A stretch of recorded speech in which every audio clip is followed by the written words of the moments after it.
fine che siamo in pausa un minuto di pausa, ti racconto una barzelletta Mattia, che c'è tre muneghe che muore e va su in paradiso. Paradiso arriva in portineria che è San Piero. E ora San Piero parte un po' prima Suor Anna che dice: Suor Anna, e ora che peccati che avemo? Come che peccati? Sono munega, che peccati posso avervi? Già che te me dici, se no non te diamo il passo, non te puoi passare. Qualcosa che se sì, fidate che gli ha detto, no, San Piero. E ora fa, va bene dai, è capitato una volta che ho visto Don Carlo nudo. Oh, sono arrivato, era nudo e ho visto. Ecco che tu hai visto che il peccatuzzo che sei. Allora, vai a rasettarti gli occhi sull'acqua santa e dopo te diamo il pasto e sia a posto. A posto, prima si andava.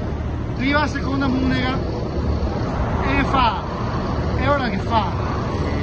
Che peccati che avevo commesso, qualche là, e ora come al solito ma visto una munega, sì, che sì, fidate anche che prima di te mi ha detto che non aveva e invece il peccato era. E ora che ha detto, vabbè dai, un peccatuzzo che sarebbe una volta go tocca come il cosetto di Don Carlo, ecco che tu visto che è il peccatuzzo. Va a rasettarti a massa la passata e dopo te devo il pasto e sia a posto anche a te. E ora a un certo punto San Piero chiama Suor Ludovica, no?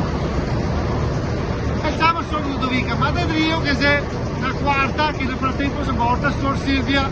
Era Suor Silvia che dice, aspetta fermate a, che era appena morta Suor Silvia. E lei arriva per ultimo, deve essere chiamata per quarta. E dice fermate a, se meglio che vedi a rasettarmi a bocca mi sulla passata prima che Ludovica si faccia l'idea.